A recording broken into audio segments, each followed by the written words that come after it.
Good evening. Good evening. Okay, a lot of you I've seen in the last 5 days. And Deb's seen you, and Clint's been over and did some stuff with you. It's been an amazing few days. Deb left me a pile of stuff about this tall of all the notes and things that were taken over the last few days. I have all those records. We're going to have a final report down the road, but Deb will kind of explain all that. I want to bring Dave Birch up. Dave's the head of the Downtown Revitalization Group and also the Vision Board. And this grant came to Paulding for Deb's visit from Great Lakes RCAP. And she's put a lot of stuff together tonight. We'll go through this, and then we'll have question and answers after her presentation. And so, of course, my name is Jerry Zelke. Most of you know who I am. And I get my picture in the paper way too much, but that's a good thing. So, Dave, you want to come up? You want to talk a little bit, and we'll go from there. Thank you, Jerry. Yeah, I just want to take a couple of minutes to welcome everybody and thank you all for coming this evening. We appreciate it very much. We appreciated the information that you all gave to Deb this week in the various meetings that we had with almost every organization in the county, I think. But we appreciate the input very much, and we'll be taking that data and applying that to our plans for downtown revitalization. You may have noticed on the little table on the way in, there's application forms to join CORP, and we'd appreciate, that's basically a donation to CORP, and it'll also give us a mailing list where we can keep you posted on changes or additions or new events or things like that as well. So, so please grab one of those, and we'd appreciate any support that you can provide us along the way. Downtown revitalization will not be inexpensive. So as you can imagine, these old buildings are not inexpensive to upgrade and to maintain and stuff like that. So any support you can provide will be very much appreciated, and will be put to good use. So time to move on. Deb? Let's do it. Okay. Deb Brown.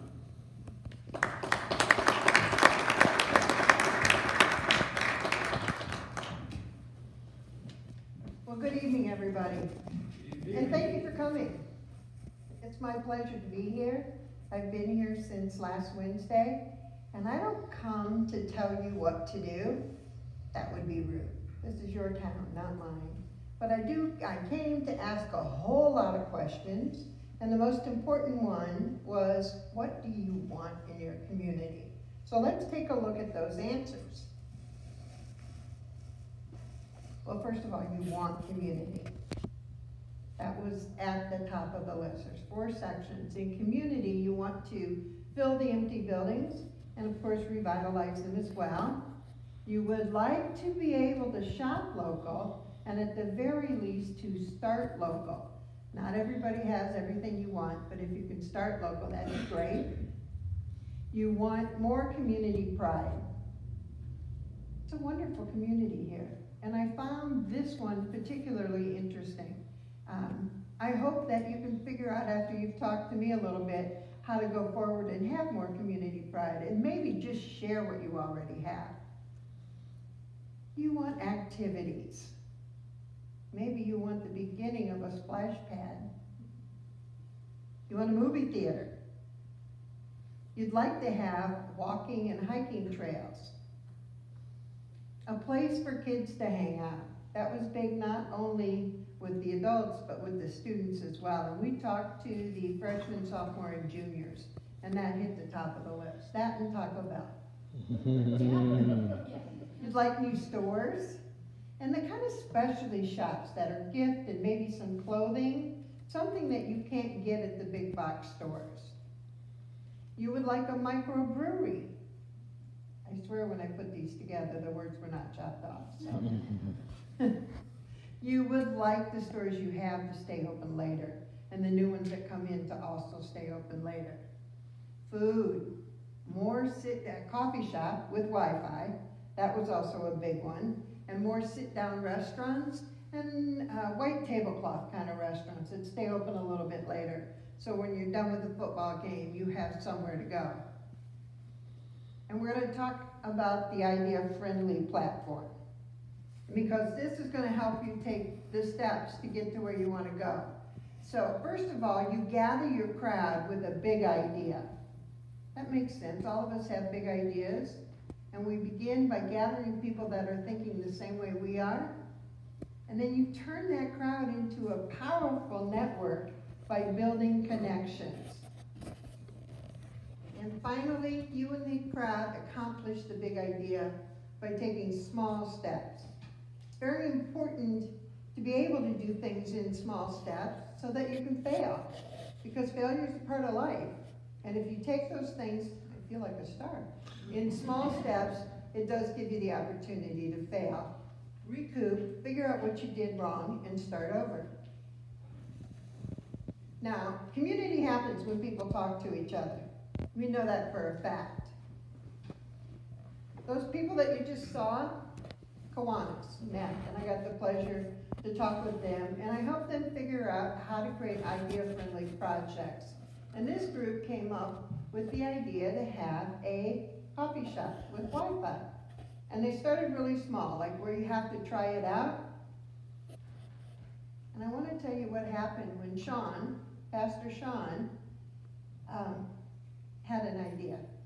And I asked him, do you know Brandon's phone number? Because he said we should talk to Brandon. And he said, yeah, of course I know it. And I'm like, well, call him right now. And he kind of looked at me, he's like, I can call him later. I'm like, no, call him now. Let's begin. We have too many meetings where we just talk, and we don't do anything. So it worked. He called him, he got a voicemail and left a message. Well, Brandon called him back later in the afternoon, and when I spoke with Brandon today, he is going to do a trial run. During the month of May, he will be open on Tuesdays and Thursdays from 9 a.m. to noon. So you can go by the old day, and you can try out coffee and Wi-Fi, and see how many people come. See if it's worth him opening that as a business. If you want a cafe in your town, go visit Tuesdays and Thursdays in May from 9 to noon. And he needs some volunteers as well. So if you're interested in that, just talk to Jerry or Dave. So are you ready to start a new business? A lot of work. Got to find a building, got to fix the building, got to have a product, you got to spend a whole lot of money. Just to get the building, you're in for a couple $100,000 by the time you're done fixing it. Then you have to find product to sell, and you don't even know if it's going to work. You don't know if people are going to buy it, you don't know how to market it. It's really a pain to start a brick and mortar retail business. Let me tell you the story of my friend Sean. Sean loves kettle corn. Loved it since he was a kid. And he learned how to make kettle corn at home. So he started making it for friends and family, and they told him, Sean, this stuff is just way too good. You need to be charging for it. So he built a little outfit for his front yard. That's in his front yard. And he could sell the kettle corn, and he has this great big huge vat that he makes the kettle corn in so you could smell it all over town. And we call it Kettle Crack, because it's about that addictive. And his marketing plan was he had everybody's phone number, and he just had one long string of text, and he sent a text message and said, the crack is ready. Bring your $5. Usually on a weekend, and you pull up in front of his house, hand your $5 out the window, they'd hand you a bag of kettle corn.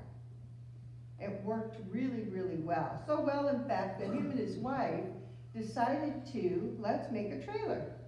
Let's spend every working hour, every weekend throughout the summer in a 50-mile radius going to all the fairs and the shows and any place you can think, festivals, to sell our kettle corn. And they added grilled cheese sandwiches. Now in the summertime, that didn't work very well. So they backed off and said, okay, we won't do that, but we have lemon shake-ups. And those are handmade lemon, and he created a little gadget. That yellow gadget is an automatic tool that squeezes the lemons. And Sean, with his engineering mind, created that. They went on a couple of years doing that, and it was extremely successful. So successful, in fact, wintertime came, and they asked the city, can we set up on the corner of West Twin Park which was on a major thoroughfare. And the city, to their ever-loving credit, said, sure, why not? So they brought back the grilled cheese, they kept the kettle corn, they kept the lemon shake-ups, and they added the grilled cheese and soup.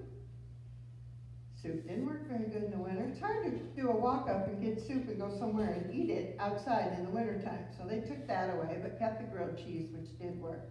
And all along they've been saving their money so that they could finally open their own business. They had tested their market, tried their product, everything worked the way that they wanted to.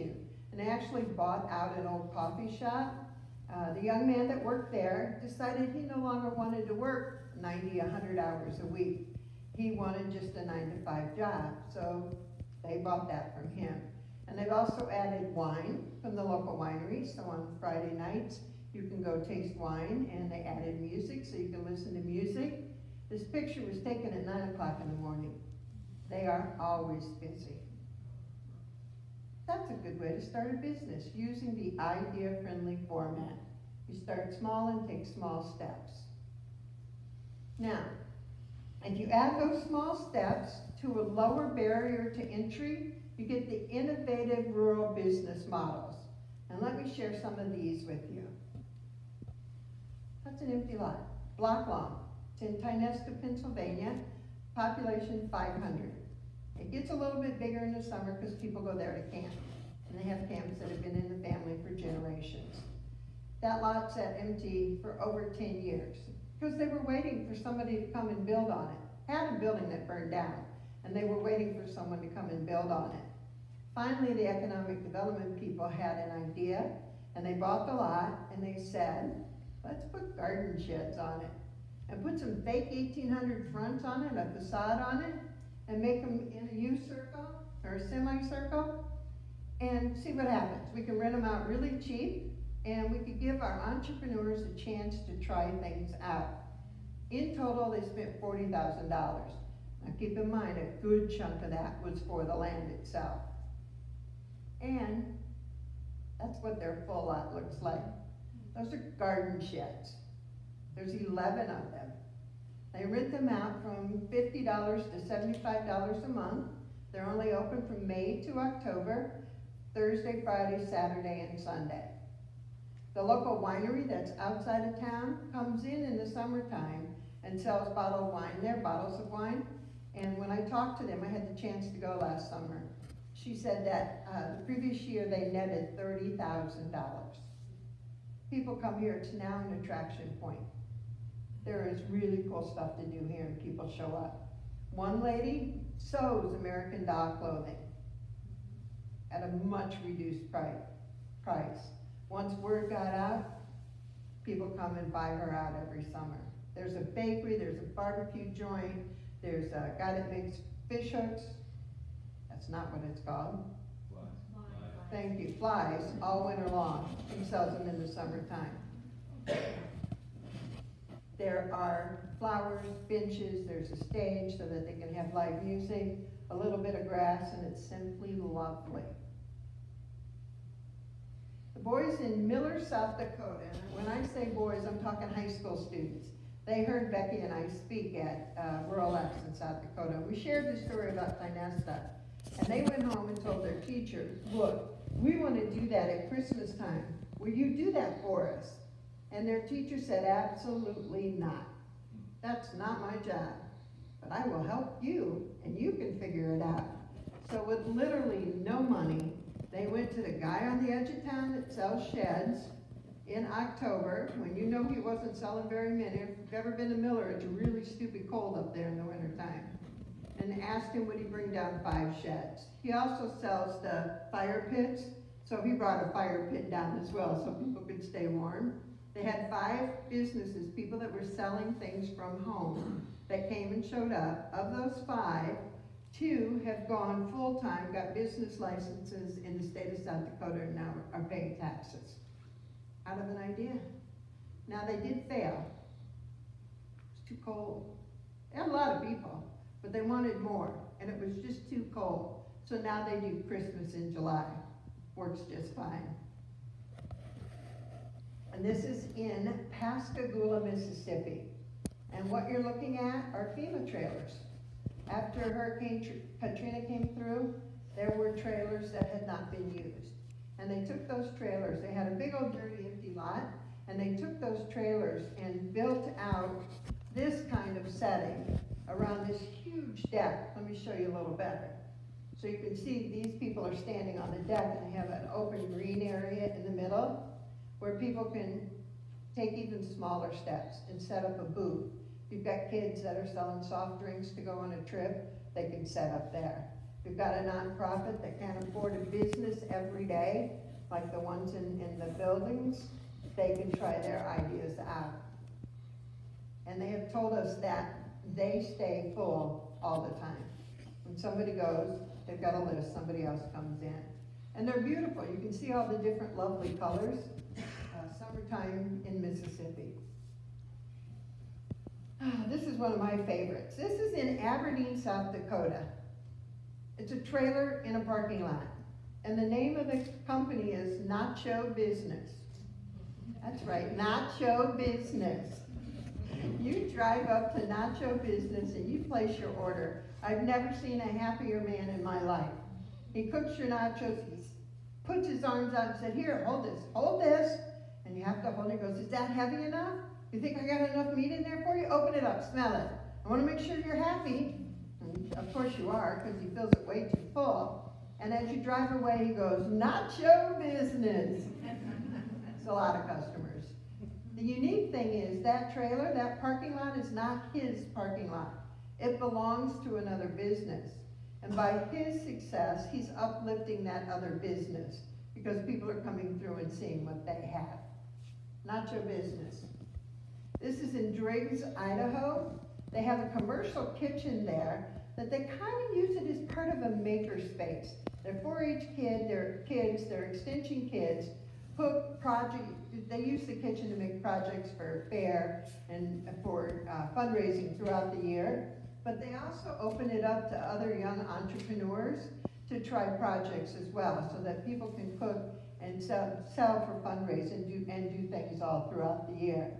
A commercial kitchen is a nice fit. If you have bakers in town and they're ready to take that half step, they can come up and try cooking out of a commercial kitchen and make a little more money because they have a little more room to cook. These are trucks and trailers here in Ohio, outside of Minerva. I really should know the name of this town. Carrollton, Ohio. There's a barbecue place there called Jack's, and boy, is it good. And he told me that they go out all the time on the weekends with the trucks. And wherever there's people, they stop and they park and they sell barbecue. They actually help feed people at lunchtime at some of the industrial places too, where they can't leave the place to go get food, and they can go right out and get some from Jack's. You guys recognize this? It's a store inside of a museum. This is your museum. And there's a country store is what it's called, and you can go shop for all of those items. I bought a rug. It's beautiful. Made on the loom that must be 100 years old, that someone actually made, and I thought that needed to go home with me. So it's going home with me. And I thought, isn't this fascinating? You can come for a tour, and then you can take a little bit of Ohio history home with you. Some black swampiness can go home with you. That works if you're a nonprofit organization. You can have a little store. It could be small. It could be somebody selling jellies and jams or honey. It could be any number of things, handmade clothing. You can also do, this is store inside a store. This is in Alva, Oklahoma, and a high school student makes those headbands, and she is, you can see, very good at it, and she started in her beauty shop in a space this big on the counter. So she could stack them up and sell them for $10 a piece. She got so good at it, she went to another beauty shop and sells it there. She's now in 3 different beauty shops and is saving this money for her college education. That's pretty cool. That is economic development at its finest. Someone had an idea, they made a product, they're trying it out, they expanded, and they're saving their money for a good cause. The tour of empty buildings. When I applied for my job, I went for my interview for a job to be the chamber director in my town. And as I'm driving through downtown, and we have 7,800 people, I'm driving through downtown and I counted 14 empty buildings in a 4-block area. This is not good. I knew if I got that job, I'd have to fill them. And they offered me the job, I said yes, and a month later, we hosted the tour of empty buildings. Of those 14, we had 12 buildings on that tour list. And what we needed to have and had was either a building owner or a realtor in the building to answer the money questions and the square foots and to see what's behind that door and what's the basement look like and what's up in the attic. But we also had a chamber champion. And our champions are retired chamber members. And they were in each location to talk about what had been in there before. And surprisingly, they talked about what could be in there. It was awesome. I thought they were going to be telling stories till the cows come home, and they were just the opposite. They were so excited to see people come through the tour, and it was fabulous. There were 12 buildings on the tour. 2 years later, 10 of those were full, either sold or rented out. And today, they're still full, and that was in 2013. That's a pretty good story. One of those was the movie theater, and if you look at the top picture, that's what it looked like on the day we had the tour. Just ratty. They had been kept open, but when they switched over to digital, they didn't have the money saved up to switch over to digital. So they closed. First week on the job, my job, they closed. A group of us got together and held public meetings, invited everybody to come talk about it. Let's find out what people think. Let's test the water a little bit. And those meetings were full. People came out of the woodwork. People we didn't expect to see. Not business people, but people that got up and went to work every day. Not that business people don't, but you get where I'm going. Those that worked in the factory and the egg plants showed up and literally threw money at us. Here's $5, here's $10, start a fundraiser. We formed a 501c3, raised $250,000 in 1 year, and opened a year and a half later. You can see the grand opening, what that theater looked like. That came as a result of the Empty Buildings tour, because people had been on the tour and had seen it. Now the secret about that tour is we talked about it for a month ahead of time, and we talked about it for a year afterwards. Every time somebody rented a building out, we sent out a press release. We shared it with the world, quite literally. Portugal called us up, Lisbon, and said, we want to do a tour. And we said, have at it. Natchez, Mississippi did. Locals in Iowa called us. It's fabulous. I still get people emailing me pictures of empty building tours. They work. In fact, there's an empty building. There's a whole bunch of empty buildings. There's an empty building. You have a few in your town, in Paulding. And I'm sure in some of the other small towns you've got some too. You could do a county-wide tour of empty buildings. Why not have a pop-up shop? Now, a pop-up shop gives you the opportunity to try things again. This was done the month of December on Friday and Saturdays before Christmas. And the vendors just came in. The building was empty. The owner said, here's some keys. Turn the heat down when you leave. And they did all their own marketing. They did their own setup and tear down. And they sold their own products. It went decent. Could have been better. We had an awful winter, an awful December, really bad weather. And they didn't market as well as they could have. But again, that's the idea of doing it. So you learn where you can adjust and improve for the next time you try. How about popping up in a business? This young lady sells Damsel in Defense. Have you heard of it? It's taser guns. Taser guns that are attached to a little ring. So if somebody pulls it away from you, if you get attacked and somebody pulls it away from you, it no longer works. It's got to be attached to that ring that's on your finger or as a bracelet. And all kinds of other cool little toys. There's a pointed thing to stab somebody in the eye. She's a parole officer, so she thought this might be a great business to get into. And in fact, she is so crazy busy. when she sets up, that she sells out too. Partly because she's got a great personality, but she also markets well. Shared spaces. This is in Washington, Iowa. Population about 4,000. They're about an hour away from Des Moines, which is our state capital. This is an old J.C. Penney's department store, 15,000 square feet. Sat empty for a long time because they could not find a business to come in to fill all that space. Until Kathy Lloyd had an idea. She said, why don't we just try little businesses all along, see what happens. They started in one corner of the building and just worked their way to the other corner. They actually opened when they were only about a quarter full. They figured, let's get people in here and start sharing that idea. You see that Christmas tree? That's one business. See that little table with the little elf on it? That's another business. The clothing store in the back is a little bit bigger. And the back of the place is a bookstore that's even a little bit bigger. And that committee of negativity, those guys that drink coffee in the morning and complain about everything, now have a space to drink coffee in the middle of this shop. And they go and they talk nicely and they share about it. This is in Oklahoma, and it is the Chickasaw Nation.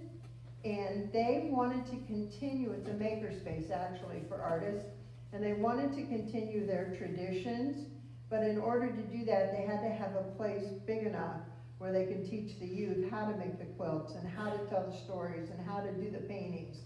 And the Chickasaw Nation partnered with them and helped to get this building, and now they have a makerspace. And a makerspace is where you can go like a membership, so maybe it's $25 a month. And you can go and you can learn things. You can bring your projects there. If you have a makerspace that has woodworking, I'm not going to buy all those tools, but I can go to my makerspace and someone will also help me to do that.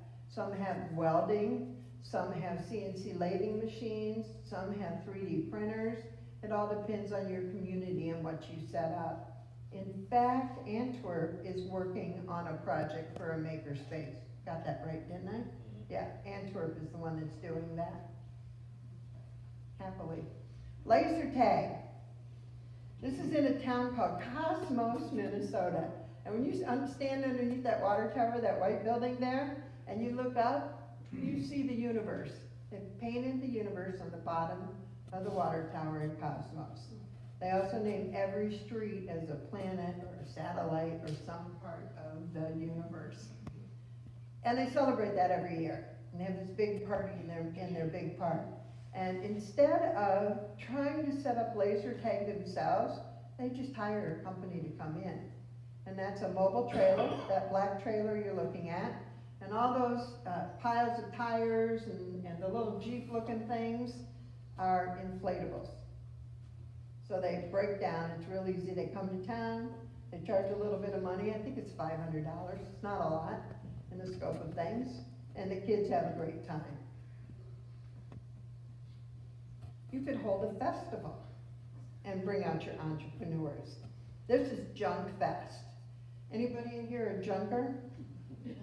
Look at all the hands that go up. Woo-hoo. So for those of you that are not junkers, that is repurposing things. It's in alley, they call it alley shopping, where you go through and see who set out old furniture and you take it home and you fix it up. It might be yard art. It might be any number of pieces of junk. And in Webster City, we did this in our main park. We decided to bring all the junkers together and put the word out on Facebook, actually. And the first year, 50 people showed up, and this is from that first year. It's fabulous. Of those 50 vendors, we had 4,000 people that came and shopped on top of what we have in our community. But out of those 50 vendors, about half of them were professional junkers. So they were the ones that went from event to event to event. But the other half were not. They were people that were making stuff in their shed or in their garage. Or there was 2 women that had collected so much they wanted to sell it so they could go buy more. There were, I see a hand going up here. Memorial Day weekend, they still need vendors. And people just came from all over the area, not just the state, but from the entire region. There's about a 5 region. I'm in Iowa. And it was so much fun over 3 days. And all it cost the vendors was $25 for the weekend, that first weekend, to set up. I think it might be up to $75 now. It's gone up a little bit. But they more than made their money back, usually within the first hour. Rain or shine, it was open. So now I have some ideas for you to steal. You ready? Great. Did you say wait? I know, great. Oh, okay. I'm like, I'm waiting. So this is here in town, and I want to talk a little bit about tourism and signage. A couple of things. On the side of that, but first of all, the park is beautiful. Love what you've done with the park. Next to it, if you look at those empty white windows up there, why not put pictures up there? Why not create pieces of artwork that can go up there? It can either be painted directly on it, it could be painted on plywood and put up there, it could be graphic design, any number of possibilities to do that. And the tin panel along the side is screaming for a mural. Invite your kids. Let your high school art students do it. And you know what? If it sucks, paint over it. That's the joy of paint. Some communities do it and change it every year. Do I need to say any more? Is that not fabulous? Somebody painted right on a brick wall. It's a pizza place, and it's called Waldo's.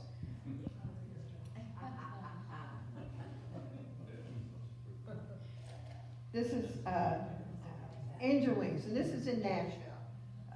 And that's a friend of mine doing a handstand. But you can do that actually right on the side of the building over here. There's a place screaming for Angel Wings. Selfie shots. You want to bring people in, tell them you got selfie spots. And you can do it all over town. Wherever you want people to go. Put it near your retail, put it near your parks, places you want people to partake in activities. And then let it be known that you have selfie shots. And use that hashtag MyPaulding. You may have seen that, and I'll tell you that story here in a minute. Try a Did You Know campaign. These are perfect on Twitter, Instagram, and Facebook. They're great social media campaigns. This is your library. Did you know it was the first county Carnegie Library in the United States? Did you know they're celebrating 100 years? 100 years as a Carnegie Library. That's worth a party or two. Think of your other businesses, parks, locations where you can do some Did You Know campaigns. Cost you nothing. Put some graphic designs in the windows. Remember that boarded up window? This is just a graphic design that I overlaid on it in Photoshop so you could see it. I didn't do a very good job, but you get the idea how easy that would be to do. Usually your building owners will work with you on that. Makes it look a little bit nicer, whether they're going to sell it or not. At least it looks better for community pride. You could put pictures of your parks or your canal shots. You can do all kinds of things with that. Share your history in an empty building. Or better yet, in one of those service buildings that have lots of room in their front window. Edward Jones is a perfect example. Their office is set back from the front about 6 foot, but they have these beautiful empty front window. Wouldn't it be great to share your history or another business's information or another nonprofit's? Maybe some library books can go in there for a while to promote the 100th anniversary. This guy on your left, Brooke, is about as crazy as the Betsy bug. And I love him to death for it. He was chamber director in Hampton, Iowa, and I was communications person there. And 4,000 people in town. We were trying to figure out how to get the entire community rallied up around one idea. And he came up with buy one product local. And of course, we have to figure out what that product is, right? Toilet paper. it gets more interesting. First of all, we hope everybody shops for toilet paper, right? We hope. And if you don't, I don't want to know. You will spend on average $1.50 per roll, and you will use 125 rolls in a year. Those are average numbers from Kimberly Clark. We figured based on our leakage reports, we were losing $1.9 million from the county every year on toilet paper. Now the numbers started to make sense. Now toilet paper is a loss leader, but the idea is to get people in the door. Our specialty shops started selling toilet paper. Our hardware store made out of pipes a guy sitting on a toilet seat that they do sell and began selling toilet paper. The Mexican grocery store began selling toilet paper. The car dealership, every time you bought a car, he gave away a year's worth of free toilet paper. It just got insane. Everybody was doing toilet paper for a full year. And we just tried to one-up each other and had a great time with it. Won a Main Street Award from the state of Iowa for it, because it was a pretty innovative idea. Steal it. That was back in 2010. And I don't think you heard about it in Ohio. And should probably say buy one product locally. This was high school kids in the middle, sold toilet paper, raised money to go to Camp Courageous, which helps special need kids. And the sheriff volunteers there, and of course the chamber director was there. So ninja teams. Let's think about that idea-friendly platform. You want to gather your crowd, right? And you want to build some connections. Where can we find some paint? Where can we find some tape? When can we do this so we don't get caught? And then you want to take small steps. I put the bottom row of tape up there. I have some involvement in it. It was a little bigger than what we thought, first of all. And then we opened the paint up and it was bright pink. I thought, oh my God, we can't put bright pink up. It changed. It changed to that more burgundy color. And that's my partner in crime over there. He helped me do that, Clinton Vance. Do you guys know where that is? It's across the square. And I encourage you to drive by there. We had one of the county commissioners drive by while we were working, and I just waved at him, and he waved back. Who are you? We had a lot of traffic go by on a Saturday afternoon. Now, imagine if you did that with a power washer. Just go clean stuff up. Grab some friends and go clean stuff up. If you know the elderly lady 2 doors down, can't get her yard mowed, instead of complaining, just go mow her yard. Your city houses aren't that big. The blocks aren't that big. Just mow the yard. Sweep your sidewalk in the morning and take a picture of yourself doing it and share it and say, I swept my sidewalk, who's next? Just do it. We do too many meetings, too many things where we talk, and don't take any action. Start a farmer's market. This is just one little place with a couple of bins in it. It's actually inside a store. You could do that on the courtyard. Right up along the sidewalk that's on this side, have the booth set up and people can walk along the sidewalk and do their shopping.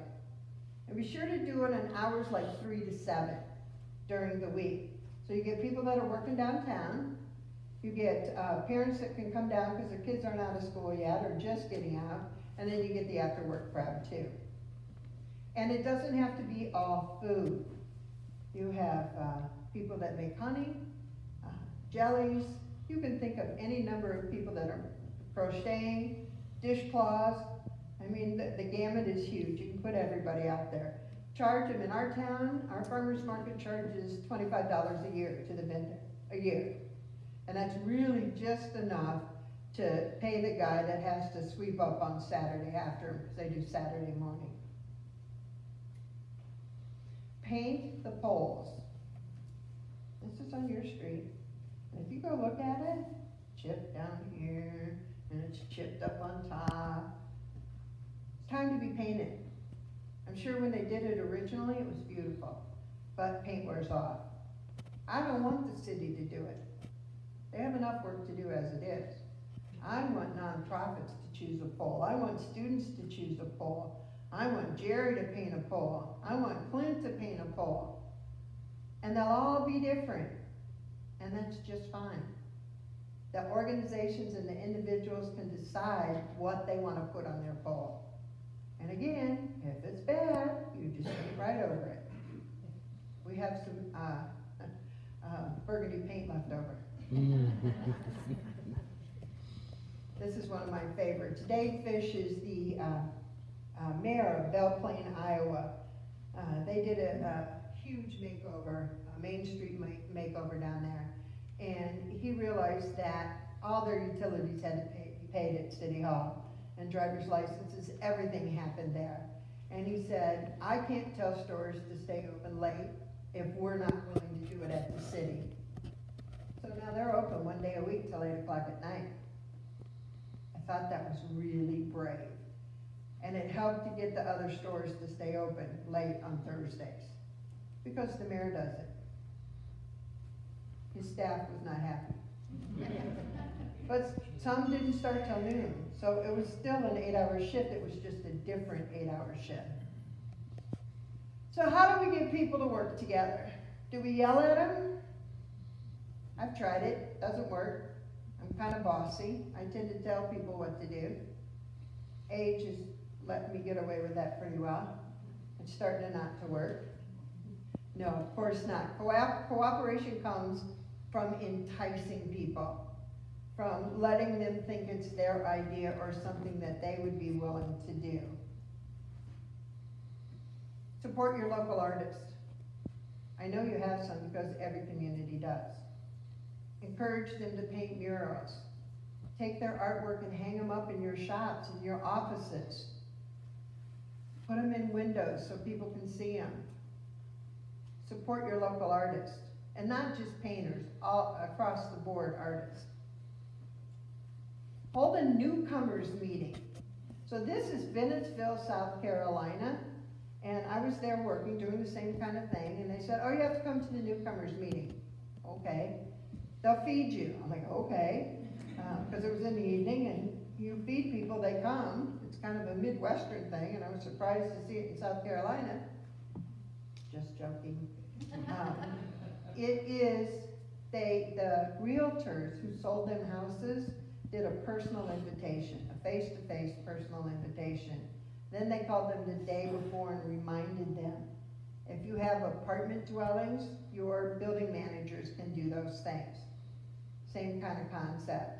And these people showed up, and the room was actually full. The women on this side were from another small town near there, and we talked about volunteering, and they decided they were just going to do it. And they started mowing old people's yards. Tiny town, 400 people. Sweeping the sidewalks. They had people drive by and say, what are you doing? So I'm cleaning up. You want a broom? Sometimes they stopped, sometimes they didn't. But that town looks a whole lot better because some people put a little effort into it. The guy in the green shirt on the other side he moved here from Baltimore, wanted to open up an antique store, but didn't know if there were any buildings available.